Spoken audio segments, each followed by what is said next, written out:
right. Welcome, everyone, to our first live stream in a long time.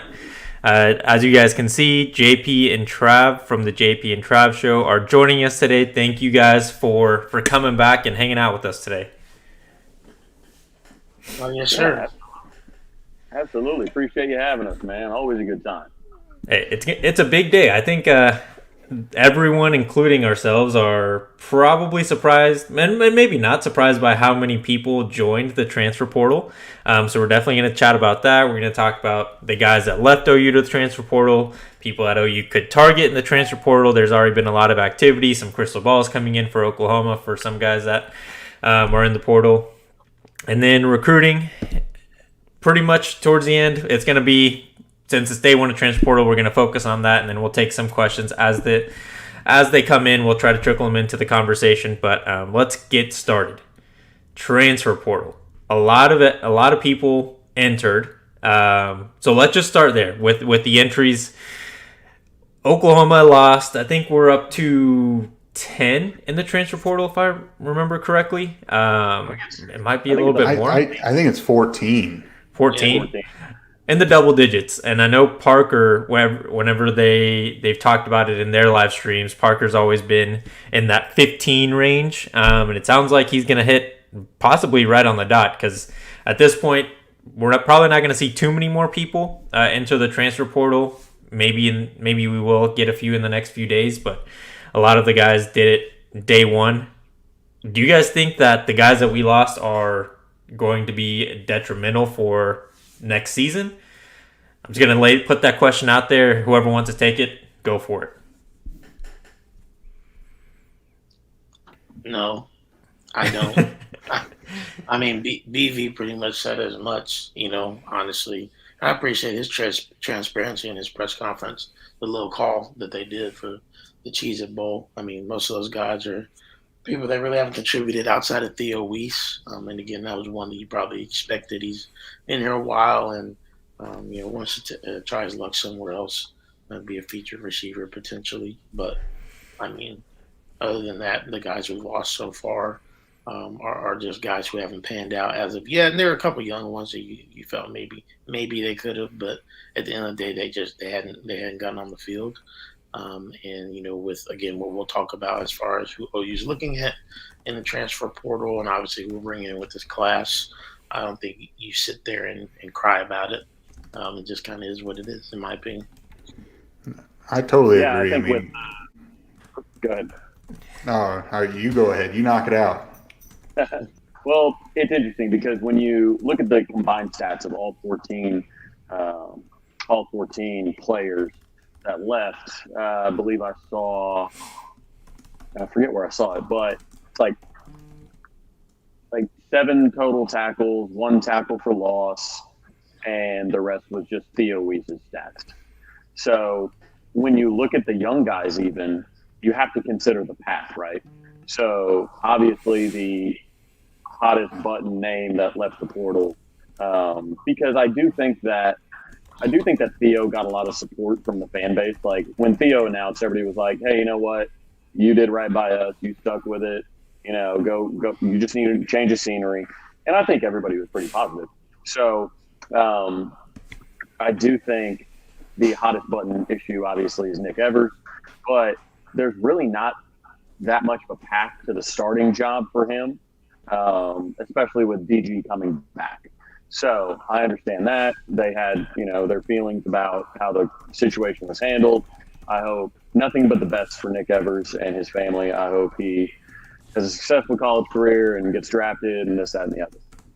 But the only reason I think, and you said Parker had 15 going into the portal, the only reason that 14 number could grow is if, man, you start getting some nibbles from the transfer portal, and all of a sudden you've got a lot of guys being recruited over the guys on the team, right? So if you have, a couple of guys maybe from Clemson that were with Brent Venables there, like Fred Davis or Sergio's in there as well, and just say, hey, everybody wants to come to Oklahoma, then they might have to have a conversation with some OU players and be like, hey, I'm bringing this many people in at your position. Like, I know we had talked about plans, whatnot, but we're trying to make this team better. So it's a tough situation to handle because there's just so many players in there. So, anyways, I don't think there's a lot of contributors that were lost, or honestly future contributors, because I think we're going to come out way ahead on the portal when you look at even the early rumors of who might be coming. Definitely. I mean, it's unfortunate that these, OU's lost who they've lost, and a couple of them are on the younger side. But when you sit back and look at it, most of these kids that transferred out weren't recruited by this current staff. So the previous staff saw them as a potential starter or a contributor. And at the end of the day, I mean, like a Clayton Smith, I mean, he came in extremely highly regarded and rated. He just didn't quite fit the system. And at the end of the day, you can be a 5-star, but if you don't, or 4 or 5-star, and you don't fit the system, then you can't perform to that level. And that's what Venables, and we've been saying, is Venables needs to get his guys. Well, and this is kind of the growing pains of getting his guys, where you pick and choose who you think can fit and who can contribute. And unfortunately, a handful of guys probably were asked or encouraged to explore other options, and some did on their own and took that as a way to just say, you know what, it's probably better. I could probably get a scholarship somewhere and maybe actually contribute. Because you're right. Because could there be, they bring in a bunch of linebackers. Could someone feel like they don't have a path to play, or a different position group that maybe I do need to go look elsewhere, and you can be a day one contributor at a different school. And that is a fine balance to walk. And that's the era and the time that we're living in now, where if you have another Power 5 school that you feel like you can go play at and they offer you a scholarship and a starting spot, I mean, it's tough to turn that down. So someone that I think we should talk about is Nick Evers, and we've already had a couple people put their opinion in the chat. I talked about it in our last video, so I don't want to go first. Trav or JP, do you guys want to give your thoughts on Nick leaving? I mean, I feel like a lot of us probably have similar sentiments, but I want to get you guys' opinions here.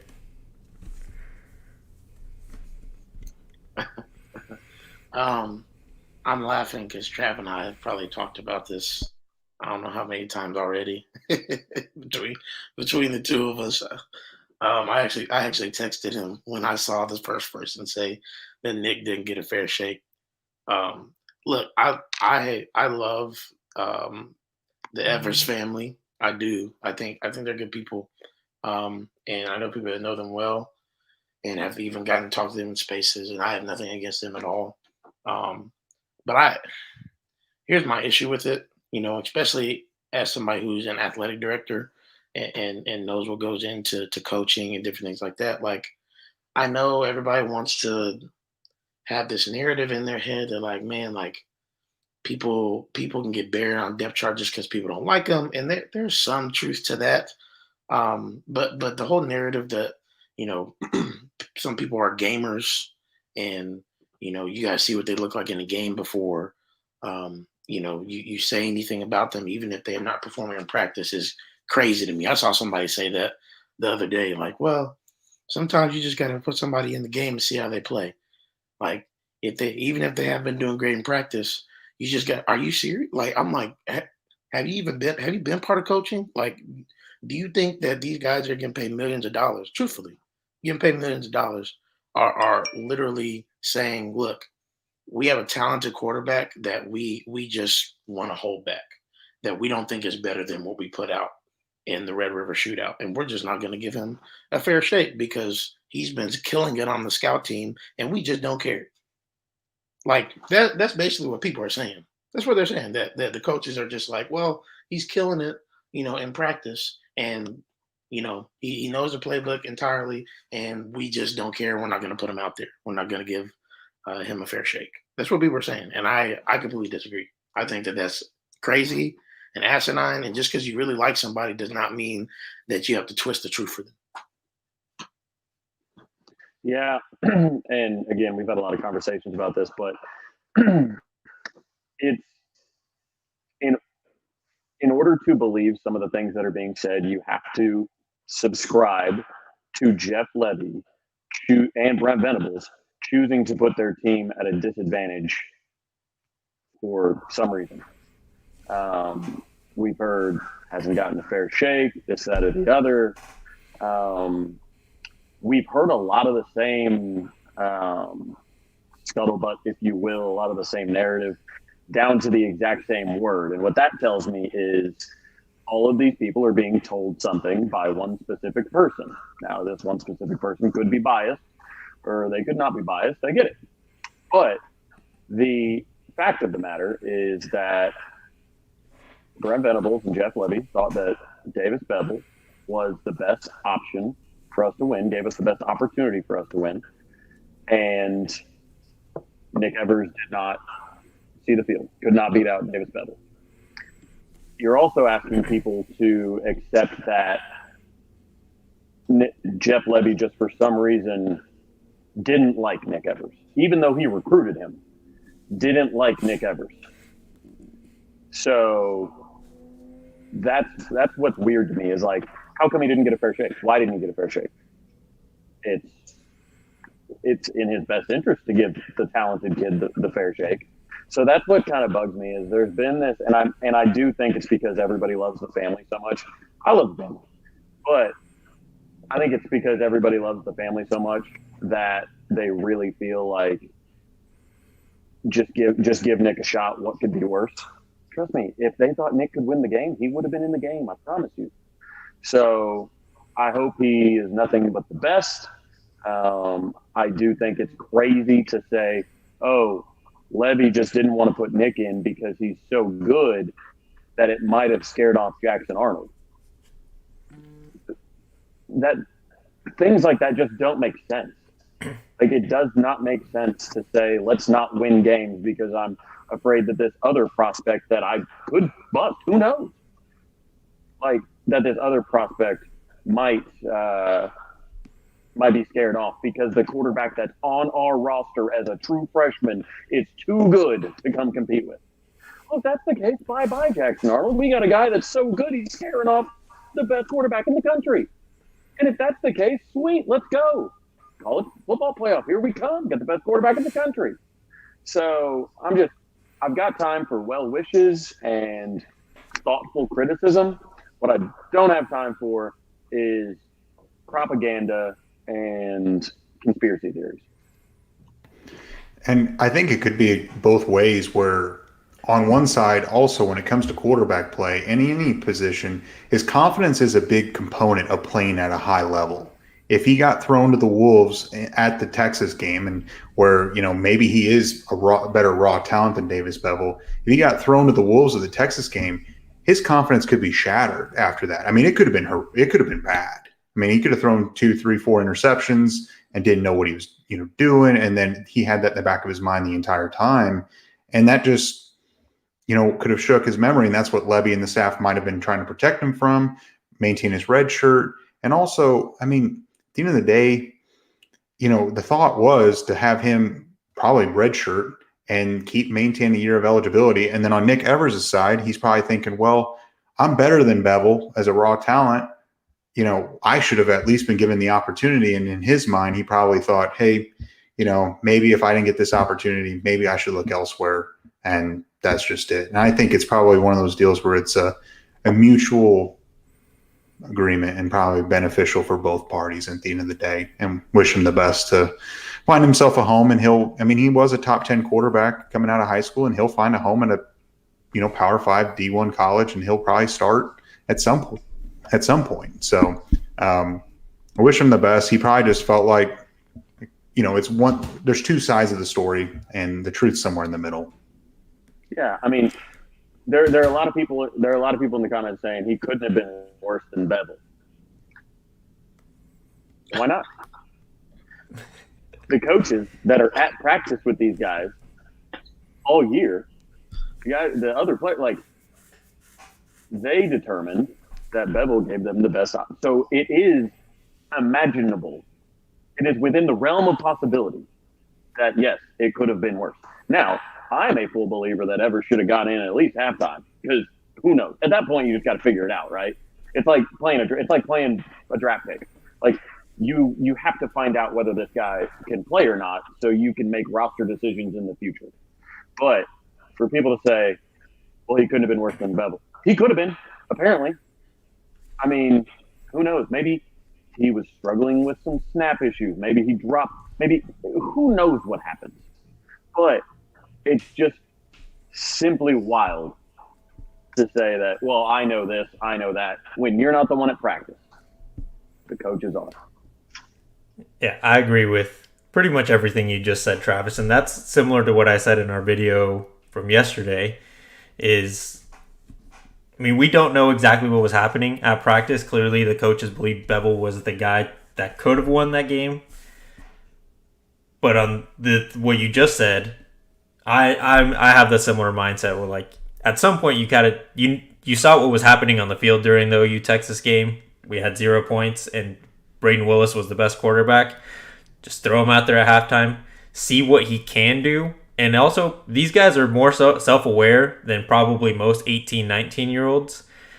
He might notice that he really isn't ready, and he would accept that fact and maybe sit and understand that he's got to sit more than he maybe did before. And if he was worse than Davis Bevel, then everyone can at least acknowledge he needed a lot more time to develop. And that's kind of where I sit, because I'm not saying he didn't get the chance, but the one opportunity he could have gotten was not presented to him until the last 5 minutes, where the game was pretty much wrapped. And what could he have really done to make himself look serviceable, at least as a backup moving forward?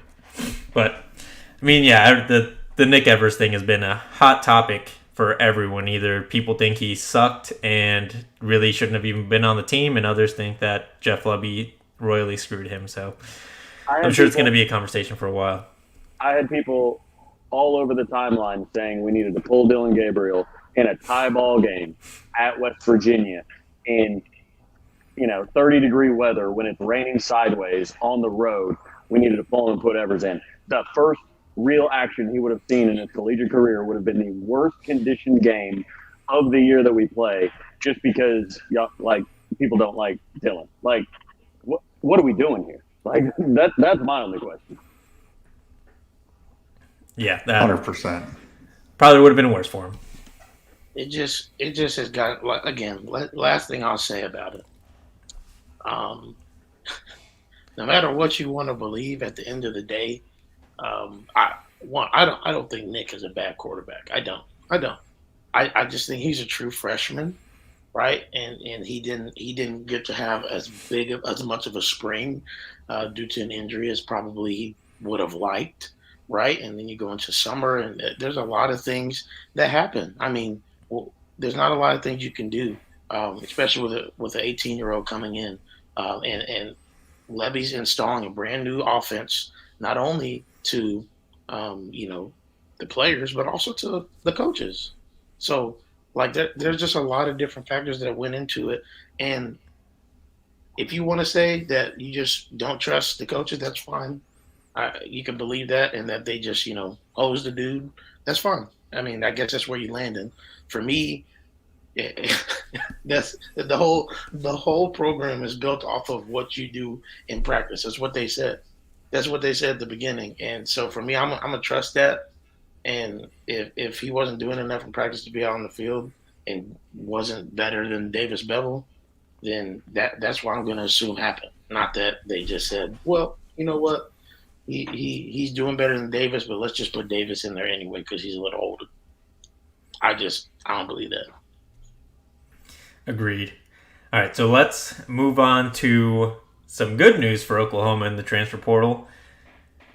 Today, again, day one. Already gotten a lot of crystal balls in. I think the two biggest ones that I can think of off the top of my head are for the McCullough brothers, Day and is it Dasan? I'm sure I'm butchering those names, but Dasan was a true freshman at Indiana last year. Got honorable mention for the Big Ten freshman team. So a lot of people expect some good stuff out of him. I believe he was committed to Ohio State for a little bit before ending up going to Indiana for his freshman year. And Day is currently committed to Cincinnati. Safety, 4-star. Valai and Hall, I believe, were just there visiting him over the weekend. I think Valai was there just a few hours ago. So some good stuff already happening for Oklahoma, and it's only day one. What do you guys think of those two guys, and what are some positions or guys that maybe you guys want to throw out there and maybe Oklahoma's going to be targeting? I want to go first just so I can shoot some things down, right? So, the McCullough brothers, obviously one's a safety. Because we're going after him has no bearing on Peyton Bowen. So, Peyton Bowen, still a massive target. A note on Peyton Bowen, just because his name is in the system doesn't mean anything. Colton Bosick's name is in the system right now. Anthony Evans' name is in the system right now. A lot of recruits, they start their enrollment to many schools, all their top schools. So that way, whenever they do select a school, they can just cancel the other stuff and they'll already be in the school. So Peyton Bowen, of course, it's significant.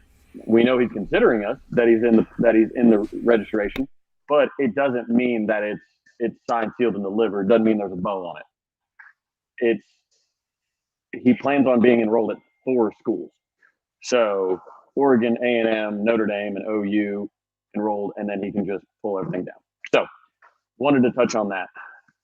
As far as those brothers, their dad, the coach, their dad was on staff for the Kansas City Chiefs with Jay Valai. They go back years. They were on a college staff together as well. They go back a long time. So that relationship has been great. Dad was recently on the staff at Notre Dame. Notre Dame is down horrendously right now because they're likely going to lose Bowen to us. And then they thought they were in great shape for the McCullough brothers, and it looks like both of them are coming to Oklahoma. So they are not happy with us right now over on Irish Illustrated. So big time guys. I just wanted to clear up the Peyton Bowen. Like it was like when we were taking Ryan Yates. We didn't get Ryan Yates. We're going after Day, pronounced Day McCullough. So. And another thing I want to add in with OU going after Deshaun is the fact that he has no impact on PJ Adebawore either. McCullough, Deshaun is more of a cheetah position. PJ is more of a, an edge player, more not, he's not in the cheetah position, more of the true edge player there. And so no matter if Deshaun comes, PJ is locked in. I think people were worried about, again, like we talked about a little bit earlier, could you bring in a few transfer portals and a younger guy or even a veteran feels like, man, I'm being recruited over the top of, and now the depth's too deep above me. There's no way. And I don't think there's any concern about Deshaun coming in and, PJ thinking I got to go elsewhere. I think the fact that OU's I'm not going to say they're going to, but there's a good chance and they're trending in the right way that the McCullough brothers could come. I think it's huge, especially Deshaun. I mean, at 6'5", 230 pounds, and he played the way he did at Indiana. And I believe he committed to Indiana originally, and you talked about his dad because he was on staff at Indiana. And then he committed there and he played, and then obviously he's out now because he has no ties to Indiana. The fact that he had 4 sacks last year, he played at Indiana, and Indiana was an underachieving team. What he could be, his comparison is Isaiah Simmons in this system. And, getting a guy like that, that's what we've been looking for and what Venables wants. And he's got the size, and obviously he needs, he'll go through with Schmitty. The sky's the limit for this kid, and then his brother too. He's got some size to him. Obviously, Cincinnati's a little more vulnerable since Luke Fickell left. They're right for the picking, and I think they would be huge additions. And immediately, the transfer portal. Those are upgrades at the position. You got a starter, at least one starter, come the fall, or a heavy contributor, and arguably could Day come in and maybe be a rotational guy, maybe. Yeah, Deshaun's ranked as the 7th highest ranked transfer according to 247 right now, 7th overall. So big time stuff from him.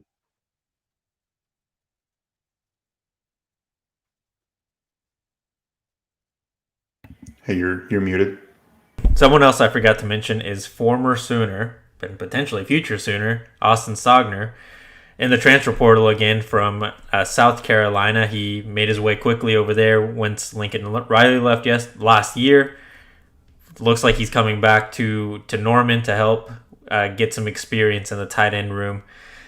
Obviously, it's awesome to see him back. I'm interested to see how some fans react to him. Whenever he left, I don't remember it specifically. It seemed like there was a lot more support and understanding that why he left when he did leave last year. I'm sure some people were critical, saying he was a soft Lincoln player, but clearly he is not against coming back to Oklahoma and wants to, be at OU potentially next year and to finish his college career. Y'all better welcome back Stogner with open arms. I don't know what y'all talking about. I mean, do we forget what he was for us? And I mean, his sophomore year, he probably would have been one of the best tight ends in America had he not had that infection in his leg. Did we forget about that? Sepsis. Huh? Yeah. I mean, dude almost died, bro. Like, and Can I explain real quick why he left and came back? It seems like there seems to be some misunderstanding going on. So, Austin Stogner was second team All Big 12 for Oklahoma at the 2020 season. When the coaching change happened, keep in mind, there were a lot of people that wanted to follow Shane Beamer to South Carolina. Jeremiah Hall being one of them. Wanted to follow him to South Carolina because they love them some Shane Beamer. Shane Beamer said, look, I'm not going to take people with me from Oklahoma because I don't want to do dirty Oklahoma. I don't want to do them like that, burn that bridge, right? Similar to what we heard from who?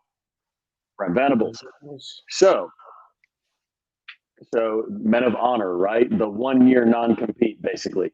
So what happened was Lincoln Riley leaves and Joe John's position is up in the air because there are rumors, we'll call them, that Brent wanted to clean house of the entire staff, including all the OU offensive guys that we all know and love. So Joe John's future was in the air. Austin then decided, hey, I'm not going to get left in the cold because if my, tight end coach is gone, I don't know who they're bringing in. So I'm going to go to Beamer. So Stogner reaches out to Shane Beamer, who was his coach, right? Tight end. Goes there, and he then recruits Spencer Rattler to come with him to South Carolina. And then he was mainly used as a blocking tight end. In the first year, he'd been completely fully healthy the entire time, mainly used as a blocking tight end, and then only had 20 catches on the year, less than what he had as a sophomore at OU. So he knows Joe John's still back in Oklahoma, and he's not going anywhere in the near future at least. He's at least here for 2023. So Stog's like, look, I want to go back to Oklahoma. There's no bad blood. He still wants to come back to his coach, and he will be a Sooner. He is coming back to OU. So he didn't crap on Oklahoma. None of it. He didn't betray us. It's not a lack of loyalty. It was, hey, I've got no clarity on whether my coach that I'm loyal to is going to be here. I know the coach that brought me on is there. I'm going to go there. So Stogner hate is silly. He's going to likely be all Big 12 again when he comes back. And we need a body in that room. I mean, Caden Helms is our best pass-catching tight end in that room. And Stogner has like 30 pounds on him. I mean, he's a big body. You need Caden Helms and those guys to get their body right. And that's why we didn't take Malachi Coleman. We don't need more, not physically ready tight ends in that room. We need big bodies. Offensive line, defensive line, tight end, those are positions where you need people that are filled out. So, anyways, that's my rant. Real quick, let me just say this. We all know what weight room Willie has grown to be, and that is by far probably one of the best players on his team this year. But again, let's just not forget Austin Stogner had Braden Willis a little bit further down the depth chart. Let's not forget that. Okay. Again, weight room really he put work in. He's where he's at now. But Stog was ahead of dude. Okay, so we not bringing back no one trick pony here. Definitely. I mean, and you have to look at it where Stogner's probably like, okay, well, I've got Joe John here, and then Levy's system still it just Willis excelled in it. I mean, he had his best season, 35 catches, 456 yards, and 7 touchdowns. You know that he's got to think, well, I've got my position coach, I can be closer to home, and Willis excelled in it. And if Willis can excel in that system, I can excel in that system as well. And I'm excited. I was never mad at Stogner for leaving. I can't say that, if my position coach was up in the air and I didn't know who was coming in, who was leaving, I wouldn't say I wouldn't have been one of those kids in that position. I mean, if you had an opportunity to go play at another Power 5 team and a guaranteed position and you like the coach, at the end of the day, you can't blame him for exploring that option and trying it out. Obviously, it didn't work out the way he wanted it to, but you can't sit here and act like if you were in that position, you wouldn't do it either. Right. So we knew based on the Malachi Coleman recruitment that we had a choice. We could take Malachi Coleman, put him at tight end, but try and feed him, mashed potatoes every meal for the next 6 months to try and actually get some weight on him. Or we could go into the portal to get a tight end. When we backed off of Malachi Coleman, you knew that you were going to get a tight end in the portal. Well, the the third ranked tight end in the portal happens to be a guy that can't wait to come back to you and come back to his coach where he had his best season under, and Joe John Finley. That's where he wants to be. So you've got a top 3 guy at the position of need that wants to come back to you. That's a good thing. Yeah, agreed. And someone had a follow-up for you, Trav. Why didn't Brent clean house of the offensive guys? He was told he could not. Brent got almost everything he asked for. Almost everything he asked for. And I think it wasn't anything against – I think it was anything against those people personally. I don't think it was anything against the defensive guys personally. I think it was legitimately just he knew he had to start over, and when he says he's going to strip it down to the studs, he meant it. So, anyways, obviously it wasn't a deal breaker. I mean, it was probably one of those things that said, hey, I'd like to start with my guys. And Josie said, no, you got to keep these 4. And he's like, okay, cool. Where do I sign? Like, not at all. Yeah. And I feel like that shows loyalty by Josie as well to guys that wanted to be at Oklahoma after all the Lincoln Riley stuff. Like, they probably could have easily just left for USC like Grinch and Wiley and Stroud did. Like, it wouldn't have been hard for them to find a new job at a place where with an offensive guy they would have been comfortable with. So it's kind of rewarding loyalty there, how everyone wants in the fan base. You want people that are loyal to the program, and that's what they were. All right, so I'm going to take a couple questions now. Why not grab Malachi Coleman and Stogner? From Matt Bingham again. I think Trav kind of mentioned that. Like, they already have 2 pretty young guys, and trying to develop 3 young guys simultaneously with no big body wouldn't be beneficial for this system or the team. Yeah, and Malachi is kind of a tweener. If you look at his offers and what they're offering him at, Georgia offered him as a corner. Bama's offered him as an outside linebacker. Nebraska offered him as a wide receiver, and we offered him as a tight end. He's definitely a big-time athlete, don't get it wrong.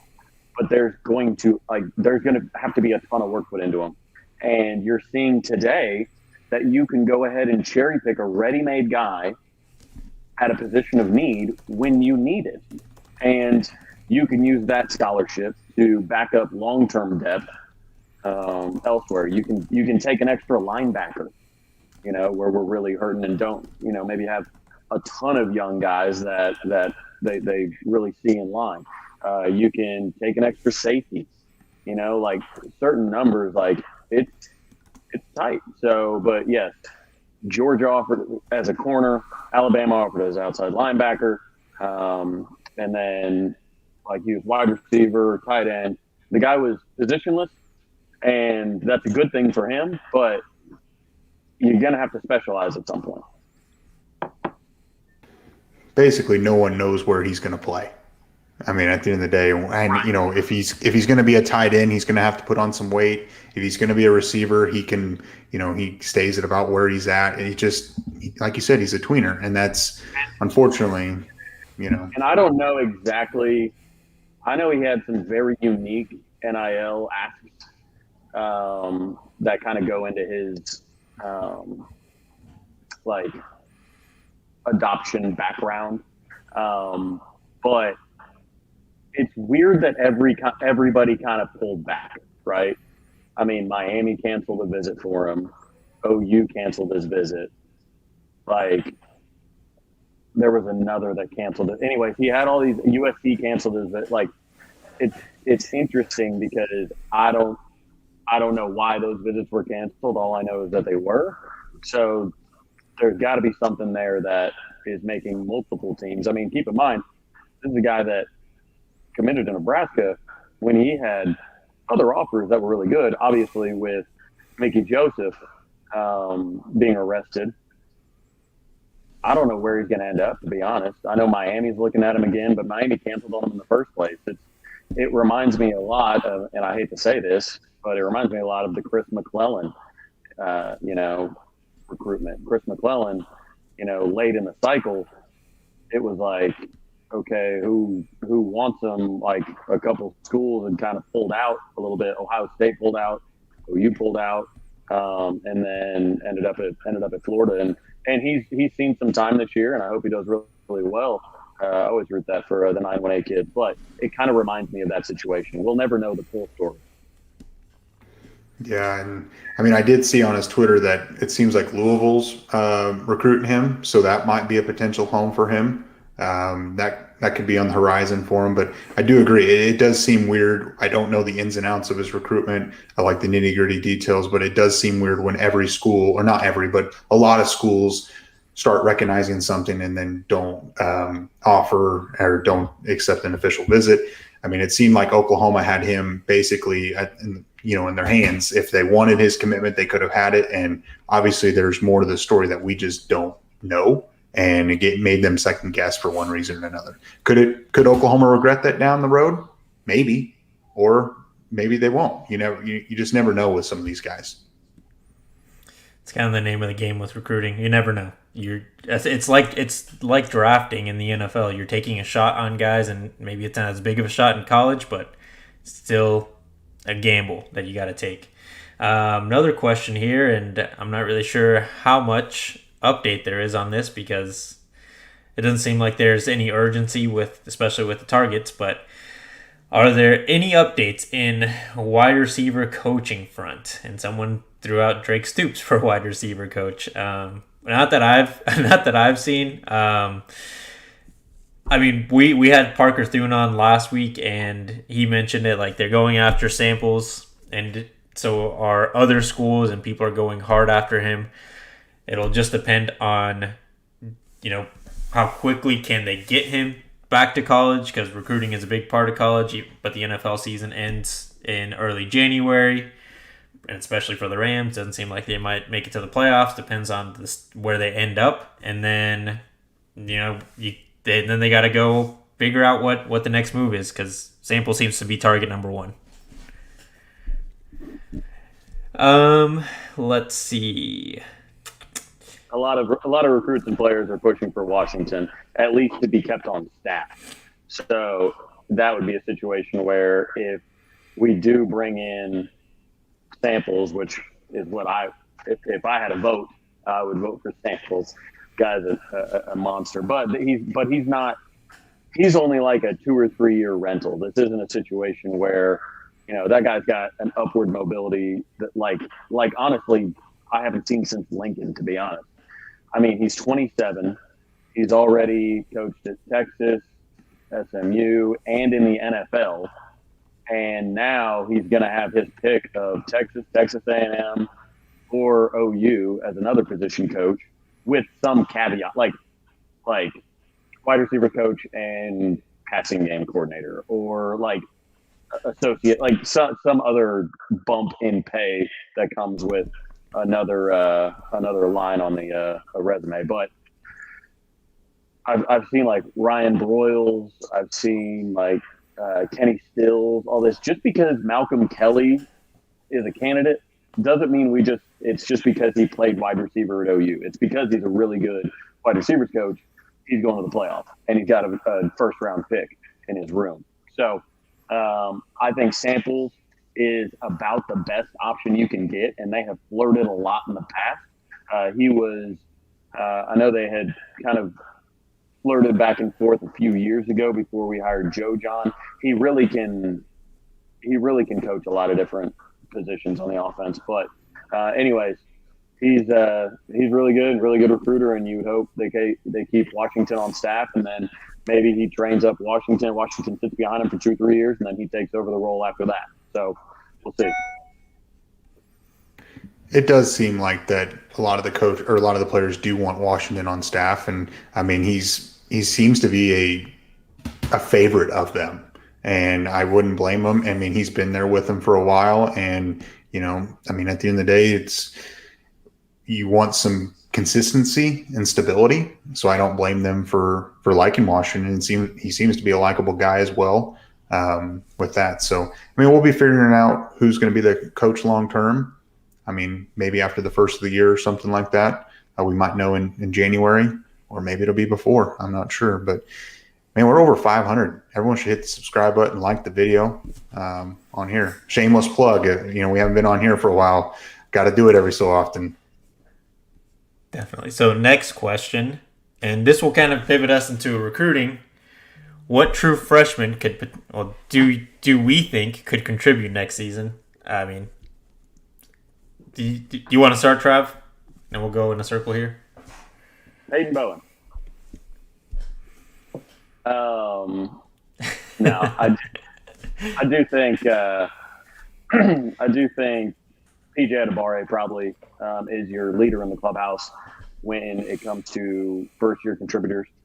I do think if you land Bowen, he's a contributor. If you land Hicks, he's a contributor. I still think we land both of those guys. But yeah, PJ with that 84-inch wingspan. I think he saw we got a ton of tackles for loss. We led Power 5 schools in tackles for a loss. That's a lot of what got Ethan Downs on second team All Big 12, is he was second in the conference in tackles for loss. But we really struggled to just shut down the court, like actually get the sack, like get home. So I think PJ is a guy who you can plug in and he can get home. Like, got a motor like R. Mason Thomas. He's just, if you like put R. Mason Thomas on a table and like one of those old torture tables and like stretched him out with the wheel for a while, like that's what PJ is like. It's just an extended version of R. Mason Thomas. So, yeah. So that would be who I think. And I do think we get Hicks and Bowen, but that's just my gut. I'm more confident in Bowen than I am Hicks, but just my gut. Don't quote me on it. Anybody, please. JP, you want to take a shot at this one? Yeah, I agree with Trav. I think PJ, definitely Peyton Bowen if he gets the opportunity.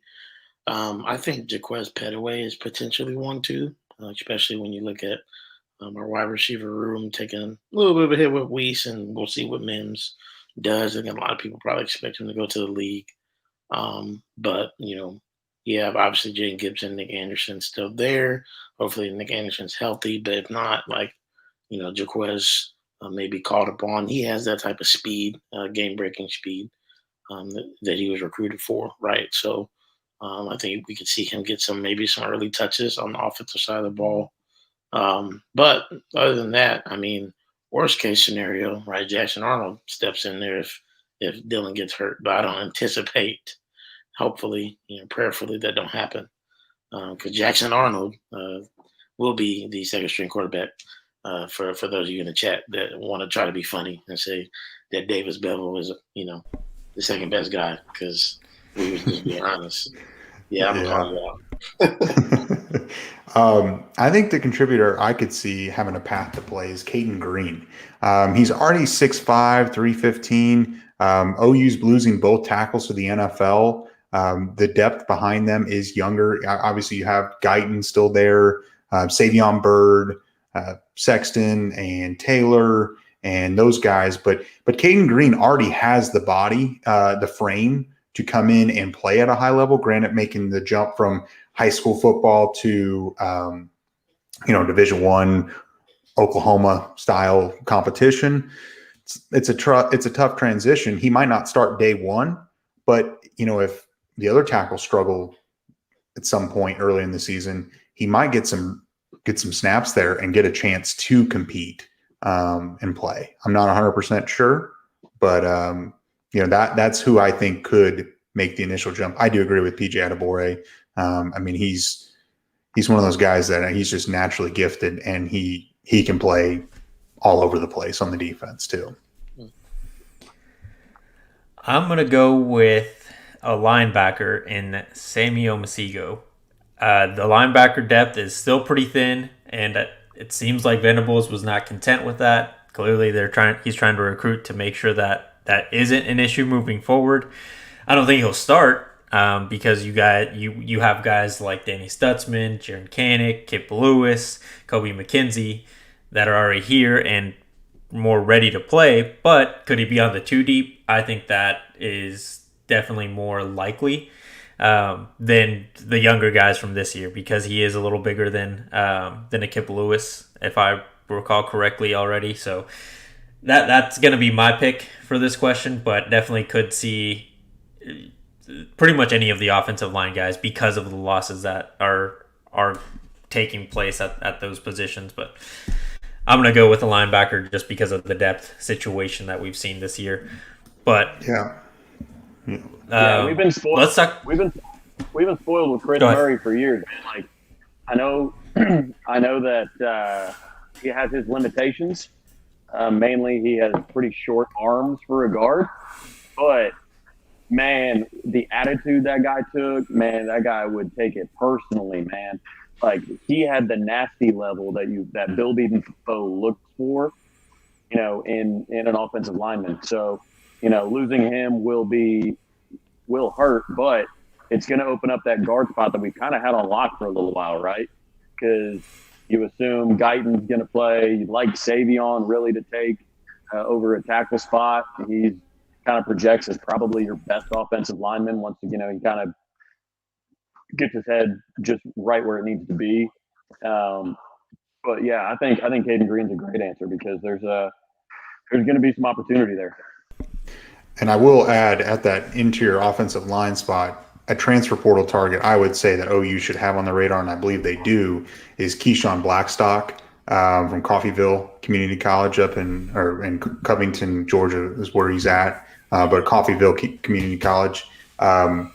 He's the number one interior offensive lineman. I know he put OU in his top 12, which top 12 doesn't really mean a whole lot. I mean, that's 11 other schools. But I think Blackstock is a guy that at least there's mutual interest, and he could be an immediate contributor as well if OU can get him.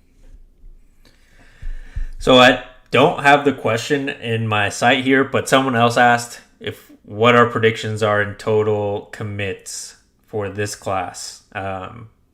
If you guys just want to take it as high school commits, then we can just stick to that because it's a little easier to keep track of those at the moment. I think Oklahoma right now is sitting at 22. And clearly there's a lot of targets still out there. We'll kick it off with JP. What are your predictions here for where Oklahoma will end up numbers wise? And if you want to give the names, go for it. If not, if you don't want to take a stab at that, no worries. Yeah, I think they'll end up in the 28-ish area, in my opinion. Again, I still think that, as Trav said, I think Bone's real. I think Hicks is real. Obviously, you had Dave McCullough in there, kind of fresh out. Cecilia Kana is still one that is very much real as well. And then there's a couple other ones to keep an eye on, and probably people that will just fill in. But I think 28 is probably where we're looking at, in my opinion. Yeah, yeah, I'm up at 20, 27, 28. Obviously, going to be a heavy class. We're going to see it rise a bit, obviously, in the rankings because of that, because of just the sheer volume. So I think that will help with the class ranking. And it's a nice thing you get. And Brent Venables has said he wants to build the program through the prep ranks. So, we're going to get contributors for sure from the portal, but he's not going to go full blown Lincoln Riley and only take an 11-person class or a 16-person class just so he can, get everybody from the portal. It's not going to work like that. Yeah, I'm thinking 27 to 29, depending on if there are any more people that enter into the transfer portal that aren't expected or are already in there now. I don't see them really going past 30, but I think it's going to be a heavy class, like you said, and there's going to be contributors that will play next year. This 22 and 23 class, I think you'll start to really see the fruits of their labor come this fall for everyone. Yeah, I'll go with 27. Seems like it kind of the sweet spot there for high school recruits. And like Trav said, that Venables' focus is to build through the high school ranks and not bring in a floodgate of transfer guys. And that's clearly a frustration with a lot of the fan base because we want instant success as fans. We want to see our team win. No one wants to win more than the coaches and the players, and they're not just going to out there and laying down and taking an L willingly. They're just lost a lot more than we'd like this year. So it's going to be more of a building process because of that. These high school guys aren't ready day one for the most part. There's always the exceptions, but it's going to take, I think next year there's going to be a smaller improvement where they do have a guy or two that can make that play to elevate them to win those one-score games. And then the year after that, hopefully they've got not just the experience and the talent, but the leadership with the older guys like Danny Stutzman would be going into his final year of eligibility. You would have most of the defense would be veteran guys at that point going into year 3 of Brent Venables. So you'd have more continuity, talent. They'd be developed much better. I'm not going to say that Oklahoma's winning a national championship by any means in 3 years because that's really hard to do, but Oklahoma should be – the expectation by year 3 is that Oklahoma should be competing for a playoff spot at least, and by then it sounds like it'll be a 12-team playoff, so hopefully even a bye in the first round would be in contention for Oklahoma year 3 of the Brent Venables era. Wide receiver talk? I was going to say, should we talk about the wide receiver position and potential transfers there? A few people have entered in. Obviously from Oklahoma, Darby's gone, West is gone, Weiss is gone. Not overly shocking. I mean, I would say Weiss is the one that you wish maybe he would have stayed. But at the end of the day, it's probably it is what it is at this point. A couple guys that kind of popped up. I remember talking about him in our preview earlier in the season, Dante Cephas, the wide receiver from Kent State. He's 6'1", put up 700, just shy of 750 yards, 3 touchdowns. He seems to be on OU's radar. And I saw on social media earlier today that OU offered Mississippi State Ra Thomas. He threw up 626 yards and 7 touchdowns. Obviously, it seems like Oklahoma now with the portal entrance, I don't see them taking a ton of wide receivers, but I could see them taking one, more of the experience. Hopefully, it would be nice to get one of the two here between Thomas and Cephas, and maybe there's someone out there that we don't know yet. But I do feel like that they will need to add to the depth to add some veteran leadership. Trav, do you have an opinion on this, or what do you think? Yeah, I like Dante Cephas a lot. I think we can make room for him. I personally would like for I would like to go with J.J. Hester and L.B. Bunkley Shelton and see what we got Nick Anderson and J.D. Gibson and Drake and Jaleel. And I don't think wide receiver depth is really an issue. But I also I think that, and again, Wade Fedaway and Keon Brown and who knows who that third wide receiver is. I would obviously like it for it to be Micah, but you're going to have a lot of wide receivers in that room. And I maybe don't think that a scholarship may be best used there personally. So if I've got a guy like LB Bunkley Shelton who had good production for the most part at Missouri for his first year, or at Arizona State for his first year, like I'd want to see what I have with him after a whole year in the system. And J.J. Hester, I'd like to see what I have with him for a whole year in the system. And adding on, I just don't want it to be like a Mike Woods situation where it's like, man, this guy looks like NFL body, all this, that, and the other. And he didn't really do a ton for us. No hate on him, absolutely, but didn't, it wasn't what we thought we were getting from Arkansas, I'll put it that way. But we've got a ton of wide receivers that I think I'd like to see more out of than just getting, because wide receivers, there's a lot of them, man. I think there's probably more wide receivers than any other position in the portal. There's a lot. So, yeah, I'm good at the wide receiver position now. I would take Cephas, but he wouldn't be at the top of my priorities. JP? Yeah, no, I mean, I agree on the same tilt. I think that, again, you have the wide receiver class coming in. You have, Jaden Gibson, Nick Anderson already there, who, by all intents and purposes could potentially get a lot of playing time next year if they're healthy.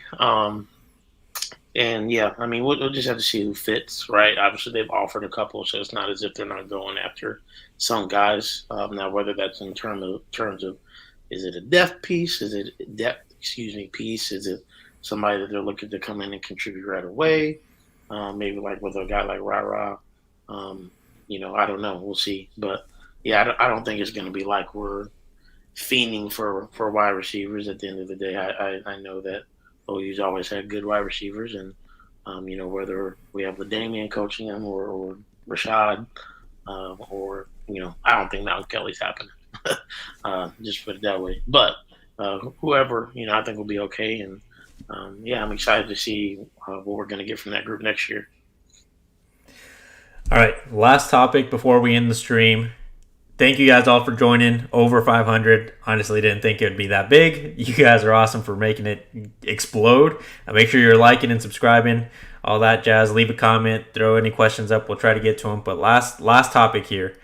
It's going to be more general college football. The playoff, in your guys' opinion, did the committee get it right? And the Heisman finalists were announced today. Caleb Williams, Max Duggan, Stetson Bennett, and CJ Stroud. Who do you guys think should be the winner there? And I'll just open up to the floor. Go ahead, guys. JP. I think they got it right. I do. For me, I think I would have been okay. If I understand a little bit if they put Ohio State at 3.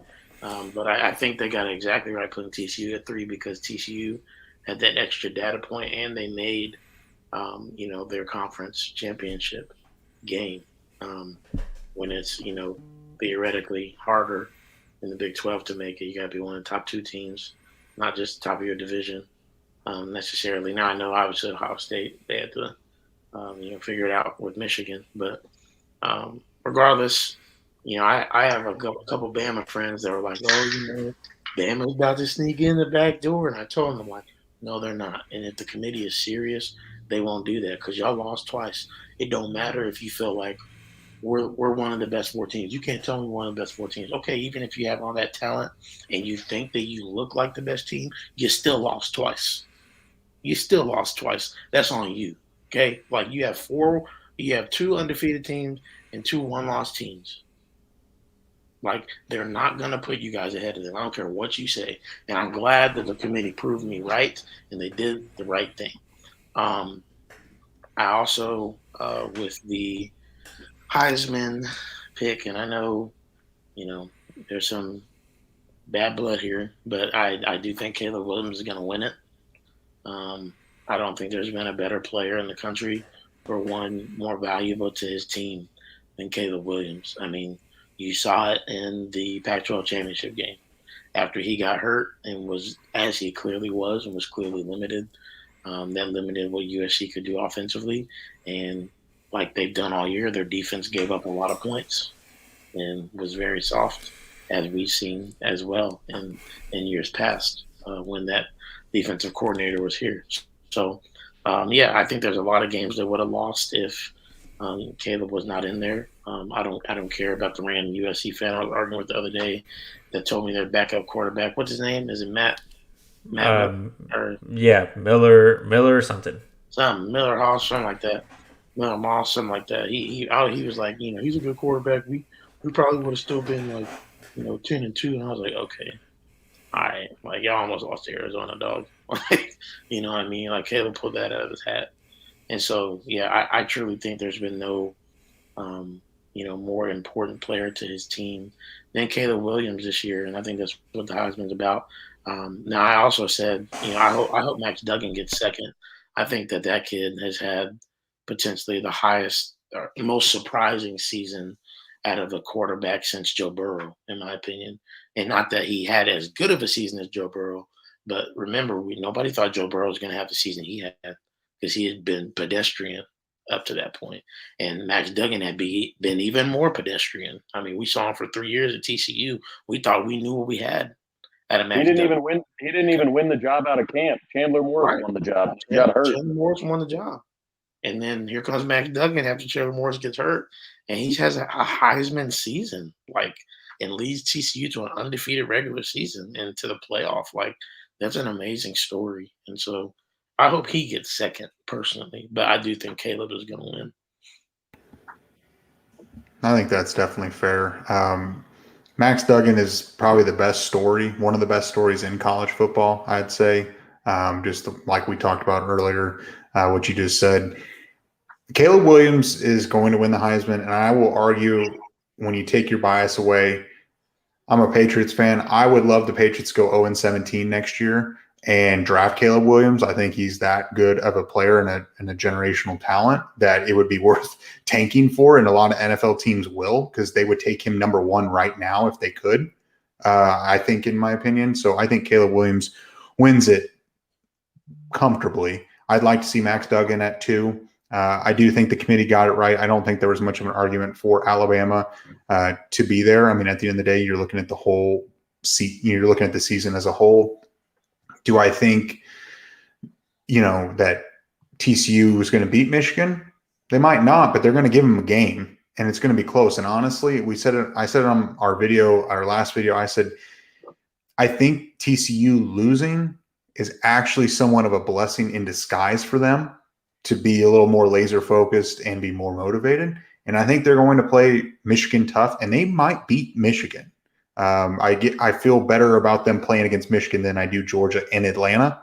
And Ohio State will be locked in and will be focused. And hopefully Jim Knowles isn't stubborn about the defense that he's going to run and not change anything and not adjust. I do think Ohio State can give Georgia problems. And, at the end of the day, Stetson Bennett is a winner, but Ohio State has some firepower. And if they can get Jackson Smith and Jigba and get their offense rolling, they're going to be tough to keep up with. Is Smith and Jigba out? Yeah, he's not playing. Okay. Which is crazy to me. Is he healthy? Yeah. Money.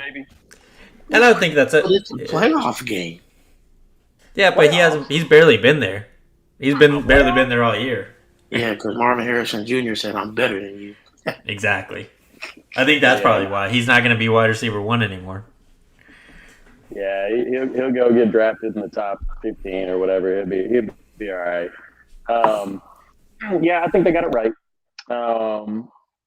right. And there's really no good argument for Alabama. You'd actually probably have to put in Tennessee over Alabama I know they had the worst losses, but if you get down to like a tie scenario, you kind of have to go head to head. But I mean, Alabama had close losses, sure, but they were favored by 8.5, in one game, and they were favored by 13.5 in their other loss.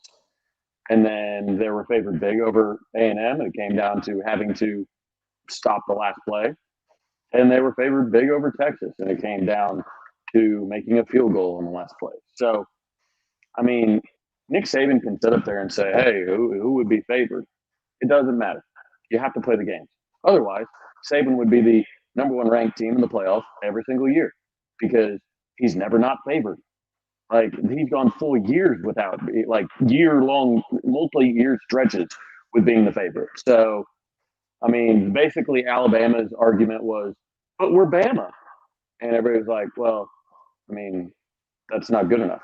Like, you still have to play. So, anyways, I think they got that right. I think it's a terrible argument to have any argument against TCU. The strength of schedule argument, everybody wants to chant SEC, but they had the number 8 ranked schedule in strength of schedule. So that's not as good as some of the teams that are in it, but it's certainly not weak if you have a top 8 schedule. So I'm a big Max Duggan guy. Caleb's the best player in college football. It would be tough. He's at least the best quarterback in college football. There may be better players out there at a position that's not nearly as highlighted, but that team is not a very good team. USC is not a very good team. I think if Caleb was on our roster, we would be an 11-win team or a 10-win team. Like, it's as simple as that. So Caleb's very, very special. He'll have a fantastic shot. He'll probably be the favorite to go back to back. But yeah, I'd like to see Duggan. It's interesting though because like you have 2 guys that got passed up. I mean, Stetson was a walk-on. JT Daniels got hurt. That's the only reason he was playing. And then Chandler Morris gets hurt. That's the only reason Max Duggan's playing. And then one wins a national championship, and now they're both in New York as Heisman candidates. Pretty wild. Pretty wild. So, yeah, that's my thoughts on it. Yeah, and my one last thing is throwing in about Oklahoma State with all the transfer now. What do you think about Braylon Presley? I think I saw Trace Ford might be in there as well. Do you think Presley gets a look? I don't know. I mean, it seems like if OU would have offered him a while ago, coming out of high school, OU might have been the landing spot there. So I can speak to this because I spent about an hour on the phone with Braylon Presley today. So he would have. So originally the staff had talked about an offer, but Raleek Brown committed. For those of you that forget who Raleek is, he's the little guy out there at USC running around, causing all kinds of problems for defenses because he's small and he runs a 4.3. So, anyways, they had him and they said, "Look, we've already got a version of you, and say what conspiracies you want, but Lincoln choosing the guy that lives in LA over the guy that lives in Oklahoma to be in his 2022 class, and his quarterback being in California and his best receivers being in California, and you kind of get the theme here. But anyways, Braylon, the last 340s he's run was 4.39, 4.39, and 4.37, all laser. He played running back in high school, ran for like 5,000 yards, 8.6 yards per carry, like a billion touchdowns. And he just wants to play in the backfield. OSU just put him as a slot receiver and only put him in the backfield for 2 plays at Kansas State, and he didn't do anything. But anyways, he's like, look, because he's been popular for his comments about, man, the coaches aren't using the backs correctly. He told me, he goes, look, I know that the comment's making its round, but somebody asked me a question of why I was transferring. I had to be honest with them. And the comment, somebody was going to say it. He's like, somebody was going to say why all the offensive players are leaving. Like, it's not just a coincidence that, your quarterback, a few other skill position players and whatnot are all leaving. So, anyways, the Braylon thing, he said, like, he's actively trying to get to Norman. I'll put it that way. Like, I put him in touch with some people today to talk to. Brent Venables actually sent him a DM when he first got to OU. And he said, hey, is there any interest still? I'd love to offer you. And Brent was like, and at the time, like, it was too late. Like, he had already, announced his commitment to OSU and this, that, and the other. And his brother was there and he was going to be loyal to that. And Brent said, hey, look, if you ever go in the portal, you'll always have a home here.